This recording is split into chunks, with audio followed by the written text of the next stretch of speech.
financial literacy, and the human condition. Welcome to Financial Fitness with the Money Doctor, Dr. Francis Rayam.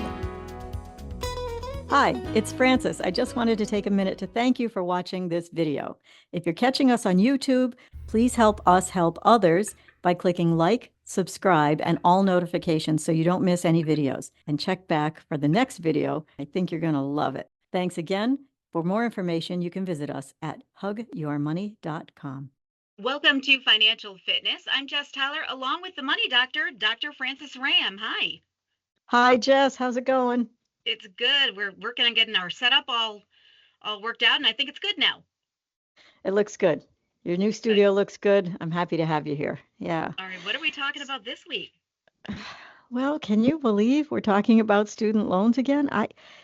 Boy, it's a problem that just doesn't go away. So not just student loans in general, but student loans that are on any sort of income driven plan, whether it's the SAVE plan or it's income-based repayment or any of these income-based plans, right? Now, for those people who might not be aware of that, when you graduate and you have a pile of student loans that you can't afford, one of the things that you can qualify for is some sort of income driven plan on federal loans. That means that your payments are capped at a certain percentage of your income. Okay. So without being biased about this, one would think that sounds kind of fair, at least initially, right? That, you can't pay at all and your options are, I can't afford this payment, so I go into default, or I make some sort of payment arrangement. This is not any different than what people do with their credit cards or their mortgages or anything else when they have too much debt and they cannot afford to pay. Other than that, student loans are not eligible for a bankruptcy. Now, you know what I'm going to say. I'm not an attorney, and there are some cases where they might be eligible for bankruptcy, but in general, the school of thought is student loans don't qualify to be discharged in bankruptcy. So this is a difficult thing. I can complain for a long time, but I'll try not to, about how little education we give people when they're taking out these student loans about what they will cost at graduation. So people have an idea, boy, it's going to cost me $80,000, $100,000, $300,000 to get my degree. But I don't think they have a clear idea of not just what the payment will be on that amount of debt, although most times people don't remember that they were ever told a payment if they were, but what havoc that wreaks in your finances when you graduate. It seems like there's this idea that you go to school, you rack up the debt. Most people are trying not to work their way through school now, or parents are trying to have their children not work their way through school because they want them to focus on their studies. And I keep wanting to say at retirement, but at graduation, they are handed their student debt and said, you have about 6 months of forbearance, maybe a year, where you can kind of float and figure out what you're doing and go get a job. So the job will be entry level because you've just graduated. Even if it's in a high paying field, your job may or may not be enough to pay your student loans. Now, people would say, well, what do you mean they're student loans? Yeah, well, they still have to rent a place to live or buy a house, drive a car, or pay for public transportation. They need to do frivolous things like, I don't know, eat, right? Well, yeah, and also the timing of it too. Like normally, when you get out of college, that's when you're going to find all that stuff because you've been living in a dorm or probably at home with your parents. I know some people have apartments or houses before that, but yeah, it's like everything hits all at once when you graduate. There's no doubt about it. And this is why so many students end up home on mom and dad's couch, right? Because they can't make ends meet. So student loans are a big part of that. But what's going to get your last dollar? Is it going to be your groceries? Probably not. You're going to prioritize that, right? Your groceries are going to come first. You need to eat. You need to pay your rent.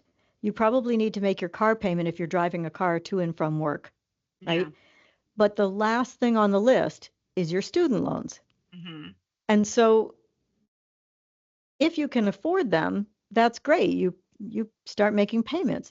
If you can't, you make payment arrangements.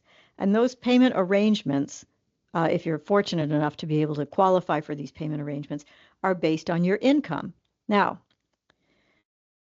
so your income-based payments can be as low as zero, believe it or not, and still qualify for Public Service Loan Forgiveness Program. Okay. Okay? Yeah, I How know. does that work? So That seems weird. I'm telling you, the whole thing is bizarre, all right? But when we're talking about public service loan forgiveness, that's the one where you work a job that qualifies at some nonprofit organization, hospital, whatever, and you work for 120 consecutive sorry, they don't have to be consecutive, 120 payments of your student loans. Most people say 10 years, but they don't have to be consecutive. You can come in and out of the program, right? But when you reach 120 payments working for that organization, if you have filed, oh, this is such a bone of contention for me. If you file the proper paperwork every year, which not only requires the application with the government, but something from your employer, all right? So it has to be Many people, refiled every year. You can't just do it once. every year, every Oh, year. okay. And so many people get to the end, and we've seen it happen. We've done shows about this where they get to the end and they learn, even though they've worked all that time, they didn't qualify because they didn't file the proper paperwork, and all their loans came falling back on them. Okay, but back to the point: if you file all this proper paperwork, even if your payments are zero because your income is that low, when you reach 120 of those qualified payments, your student debt will be forgiven. Okay, now I gave you that background to tell you this. What happens if you cannot file the application? Your student loans don't get forgiven. And what happens when they don't get forgiven? You owe. You owe the student loans, you owe the penalties, you owe the interest, you owe those student loans, Is which this puts for you back. everybody after 120 payments? Like everybody gets it forgiven if they fill this out how they're supposed to, or is it specific loans? Only it's specific loans with the government, right? Your private loans are not eligible, right? These are Okay. public loans, federal loans. It's a federal program, and it's if you work in certain jobs that qualify. And this is Okay. all on the government website. You can go to studentaid.gov and catch all this stuff, right? So what I see happen here in the office is that many times people will take a job for a nonprofit organization because that job qualifies them for 10 years if they keep doing for 120 payments for their student loans to be forgiven. And if their student loans are very expensive, that has real value to them. So what I'm saying here, and if this sounds a little bit like what we talked about on Social Security, where women are the caretakers and they put less money into the system and it ends up coming home to roost at the end, this is the same sort of thing. If you take that lower paying job, gambling that your student loans will then be forgiven, thereby getting a $300,000 bonus or whatever it happens to be in as a metaphoric term, right? Then you have got less earnings, right? You're putting less into the system all across the board. If your student loans don't get forgiven, you have penalized yourself, or you have been penalized, right? By trusting that the government program is going to work and that this is what the rules of the game are. Here's the rules. I check the website. I fill my forms out every year. I'm good. I'm on track. And that's assuming though that these government jobs are lower paying than a regular job in that field. Yes, and most of them are. Most of them are, you're sacrificing something. Right. Not always, but you're sacrificing something for that position, in part because you want to give back to society, maybe, right? That might be part of your goal. And in part because you're counting the dollars. You're saying, hey, I can take this job. I don't have to make my student loan because I'm on IDR, income driven repayment, and my income is low enough that my payments are zero, or they're at least a percentage of my income. So this makes my payments affordable right now. And it gives me the promise of when I've made 120 of those payments, as long as I file my paperwork every year and my employer files my paperwork or signs my forms, then the rest of my loans will be forgiven. Now, I know a lot of people who are gambling on this, a lot of people. Well, it seems like it would be worth it if, you make sure that you do everything you're supposed to do. Yeah. And how do you know what you're supposed to do? Oh, you check the government websites, right? Mm, So, what is the problem right now is not so much that the plans, well, it might be that the plans aren't going to be upheld, but we don't know that yet. And therein lies the problem. We don't know much right now. hmm There is a huge lack of information. And that lack of information is causing about 8 million borrowers, at least 4.5 million with these repayment plans, to wonder what the heck is going on with their student loans. Yeah. And they're in limbo. Now, a lot of these people have to rely on filling out these forms every year to, as I said, to qualify for public service loan forgiveness. hmm But other people just rely on the forms because they have to fill them out every year to remain in a payment program. Okay. Now, if your student loan payments are $1,000 a month and you can't afford that, Yeah. and your payment program is $200 a month and you can afford that, if you can't file the application, unless the government does come out and say, which they've not yet, if they do come out and say, we're going to extend the timeline for this because we've taken down the applications, a thing we'll talk about here, then you don't know what's going to happen. Your loans could retroactively, basically, right? They could just go back to, sorry, here's your $1,000 payment, and by the way, your interest, your penalties, things like that, that might have been forgiven under one of your payment programs or might have been put into forbearance or deferment, those might come due as well. So people are in a frenzy about this. So let me just say that so we film these shows and then they air and sometimes they're out of sync a little bit. So when we're recording this today is what is today? March let's see. 11th. March 11th, thank you. Yes. March 11th. And on the Friday, just a few days ago, 25 Senate Democrats wrote to the Secretary of Education, Linda McMahon, asking for some more information about this. What did your agency do? Now, what is your agency going to do? So what they've done is in February, they made a decision to pull this application down off the website. When they pulled the application down for income-driven repayment plans, hmm that also prevented millions of borrowers from filing that application for other kinds of income plans like the repay, the save, all these sort of government, we love to give them these acronyms, all these plans. So what happens is that those payments will suddenly balloon if those hmm applications can't be filed. So 25 Senate Democrats wrote and said, could you just give us more information? As Did far they as we also know, write, P.S. Can I meet the Rock? did they also write what? Can I meet the Rock? Well, Thank you for maybe getting more. my joke. Thank you for understanding my joke. Oh, yeah, yeah. Maybe more than that wrote for that. Who knows who's interested in this, but certainly if you have a student loan or you're a parent with someone with a student loan, you're interested in it. So the thing is that, borrowers have relied on these payment programs for decades. Many of them are really close because they've been around for decades, right? Many of hmm them are really close to having their loans forgiven. And so this is considered to be a very sudden move and a fairly reckless move with all these borrowers, millions of borrowers in the mix. And all people seem to be asking for at this point is some information. You know, I recently flew somewhere and I was reminded when we were in a very turbulent area, the plane is going up and down sideways and people are just hanging on going, wow, this is a lot of turbulence. And I'm muttering under my breath, okay, a little communication would be nice. Yeah, Could you just tell us, hey, exactly. this is temporary. Besides, oh, there goes the seatbelt sign, right? hmm So all we're saying here is a little communication would be nice, right? Yeah. We don't necessarily need to care about the seatbelt sign, but we do need some sort of communication.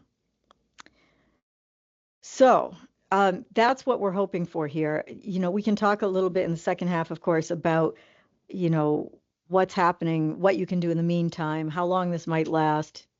We don't know, Okay. but we'll talk about that. All right. In the meantime, let's get your phone number, Sure, it's 413-773-3333. or you can go to hugyourmoney.com. We'll be back with part two of Financial Fitness with the Money Doctor, Dr. Francis Ram, right here on WHMP. Financial Fitness with the Money Doctor is underwritten by Franklin County Technical School. We build futures. Visit fcts.us or call 413-863-9561. Welcome back to Financial Fitness. I'm Jess Tyler, along with the Money Doctor, Dr. Francis Ram, and we're talking about the dreaded student loans. So if you're gambling, then you need to think of it as a gamble. You need to have a plan B. I don't like saying that. I would prefer to say, look, we voted this in, that's how it goes, and everybody gets grandfathered. But if only life were that simple. But it's not that simple.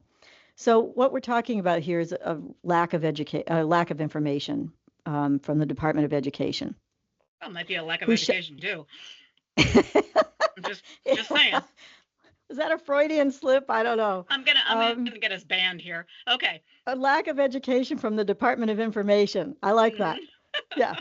So that'll get quoted somewhere and I'll be in trouble. Yeah. Anyway, they pulled these applications in February. All right. And so they shut down their online application portal, which means that the income-driven repayment plans can't be recertified. People can't do their applications. So, and those are plans that are based on earnings, right? But there are also other plans that this hindered, such as, let's see, income-based repayment, income contingent repayment, pay as you earn. All right. So those borrowers, there's one piece of information that has come out from the Department of Education so far, one piece. And here it is. They can still request a normal forbearance from their servicers, but interest will accrue while their loans are paused. What does that mean in real people language? That means you can still send a paper application in saying, I can't afford my payments, and ask for forbearance, which means a stay of execution on your payments in real people terms, right? Okay. But the interest on those loans will continue to accrue. It will continue to amass. And so for all that time that your loans are paused, here's another problem we're talking about. For all the time that those loans are paused, if they are unsubsidized loans, which accrue interest, that means that interest is going to be on there. So by the time your loans come off of the pause, you will owe what you owed plus the interest. Oh, the interest, yeah, and that kills you. It does really harm people because it's compounded interest, right? It's not like, hey, if you owed 100,000, you owe 3,000 for the year at 3%. It continues to build, right? Okay.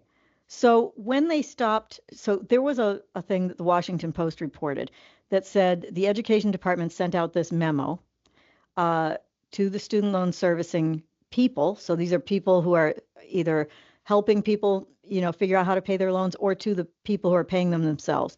But they sent it out saying, stop accepting or processing any pending IDR, income-driven repayment applications, for 90 days. So they not only pulled the application down off the site, they sent a memo out that said, hey, stop, right here. No more processing or accepting any applications for 90 days. There were about, guess how many applications were in process at that point, Jess? I mean, it's probably got to be hundreds of thousands, right? 1 million. Wow. About a million applications in process. So these people are really stuck in limbo. They have filled out their form, but they don't know what's happening with their form, and nothing is happening with their form.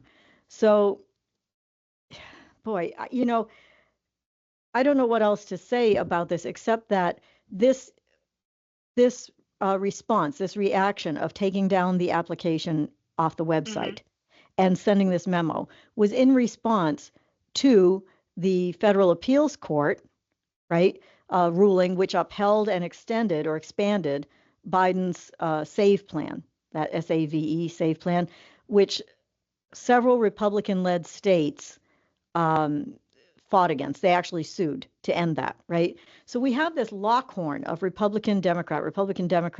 We got Republican-led states saying, we don't want those programs, stop doing that. And we got Democrats writing letters saying, we need information here, right? I don't care if you're an alien, and I don't mean an illegal alien, I mean one from outer space. This is not kind to students, okay? Right. On either side. You have to, if you're not going to give them these payment programs, at least tell them you're not going to give them these payment programs. And there's not even a timeline either where they say, like, look, we're getting everything in order. It's a new administration. In 3 months, we'll have an answer for you. It's just kind of open ended. Well, that's what people are asking for. They're saying, could we get some basic information? How long will this last? Who will it affect? What can we do in the meantime? And that doesn't seem to be forthcoming at this point. Now, here's one of these things you can say that isn't political on either side. It just is. When the access to these online applications were blocked, it blocked all income-based applications, which were not included in that litigation. So there's litigation, there's a federal appeals court ruling, there's people that are upset about that. And so in response, they pull down the application, which was for the SAVE program. But it was also for all those other income-driven repayment programs that I just listed, income contingent, income based, and the pay-as-you-earn. So how is that fair to those people? I was going to say before we went to break, and you kind of brought it up in this half, this is all going to end up in court. So at least we know the judges won't be unemployed because there's going to be so many court cases in regard to this, I can imagine. Well, it's still in court. And there's only one group I can think of that is okay for the moment on income based, and that's the SAVE people, right? Biden's SAVE plan, if they currently have their loans in an interest-free forbearance plan, while the litigation continues, they don't need to update their income until 2026. Okay. And I'm checking, if you're watching me read, I'm checking my notes here. There was a great article on Yahoo Finance where I got some of this information, and they did a great job explaining this. But what they're explaining is what I'm explaining too, which is we can't explain anything because we don't know. Have the information. Yeah. This is 30 minutes of empathy to the students because, oh, I know we have too much empathy, right? But I feel bad for students who are trying to play by the rules that were given to them. So if you have someone calling you who's a student who's in the middle of this, what's your advice? What are your tips for them? Can you have any? I mean, you don't have any information. Well, the best tip I can give you is to go to studentaid.gov, who is always in the know, right? And they had one tiny little memo at the top that just said, I forget what it was. It was small. But I think it said, that it's paused for 90 days. And I don't know, if you go to studentaid.gov, you'll find it. But it wasn't much. It was, it might have, that's the thing that I'm thinking about that was stop accepting and processing applications. I think that's what the memo said. We can't accept or process for 90 days. But, that was February. 90 days will come quickly. And what a mess. I don't know. I don't know if these loans are going to be, you're going to have 3 months worth of interest on your unsubsidized loans. That will be on there. I don't know if the government will come out and say, no, we just extended it and you're not going to have to pay any of that. And we're just picking up where we left off. I don't know if they're going to come out and say, what do I say? We don't care that the federal court upheld this. We don't like it. And so we're not going to do it.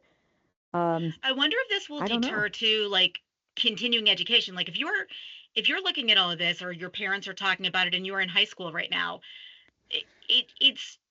do you want to go to college and take this all out and know that you're going to be in limbo like this? So does it deter that at all? I wonder if that goes into thinking, or even when, I know you've gone and talked at schools and stuff before, but even when the counselors are talking to kids about this stuff, they don't have any information really to tell them. Well, I mean, you always bring up the most logical point. I know you tell me you're not an expert in finance or whatever. I'm just thinking from like a regular person, But that's the point. The reason that you make a great co-host is because you think like a regular person, and you remind me when I'm too technical or when when there's something like a mom. I mean, you're a mom, and you think like a mom, right? And you're a news director, and you think like a news director, right? So, so yeah, I think it is very difficult. If this were to go on long term, I think it would have an overlaying effect, right? Or an underlying effect. But I think even short term, if this is affecting you, if this is happening at the time that you are trying to fill out your paperwork, right? It's affecting your decisions right now. and people just don't know what to do. And in the midst of all of this, we have all of these firings going on, Oh, I across the board. know. And so we got people who are working in organizations that are government related, who are in public service loan forgiveness, Mm-hmm. who not only can't file their paperwork, they don't know if they're going to have a job, right? Right. I mean, I'm Or sorry, but people to yikes. process the paperwork if it starts back up. You know what I mean? Yeah, I mean, or what about the people that have been fired that are now filing suits, hoping they're going to go back to their position? How are we ever going to unravel all of this? What a mess. Yeah, it What a really mess. is. And we talked about this a little bit at the beginning, but it is changing like all the time. I'm just thinking about on a different topic, the tariffs. That's like every hour it's something different. So, I mean, I guess with the Department of Education is like you're saying, at least some information would be better than nothing. Like we're really not getting Yeah. anything right now. Well, you asked me what can I say to people, and typically I never give you a problem without giving you a solution. And Right. I can't give you a solution yet, but what I can tell you is I'm staying on top of it.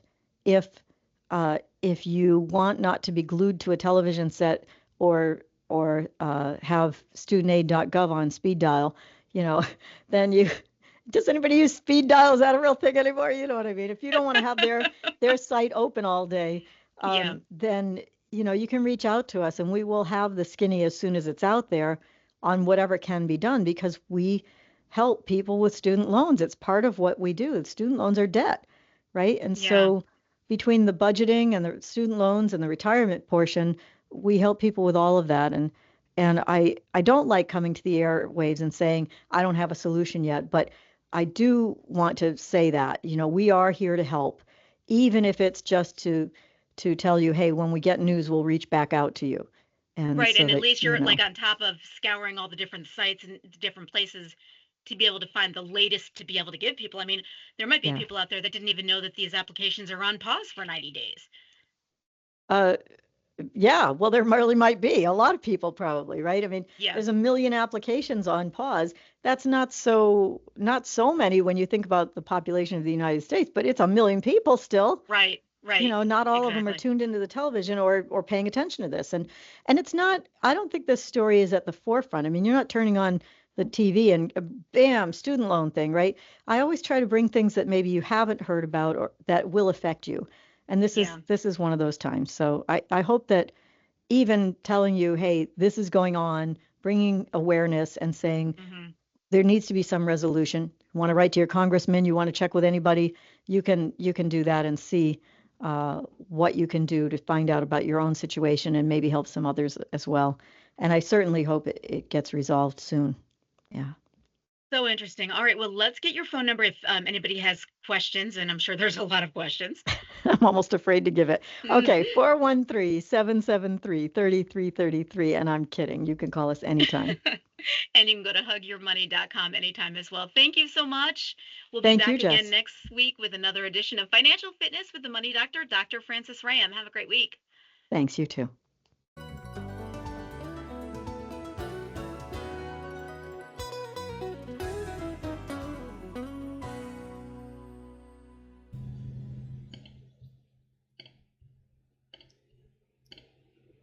Financial Fitness with the Money Doctor is underwritten by Hug Your Money. So unique, it's patented. Financial coaching and more information at hugyourmoney.com.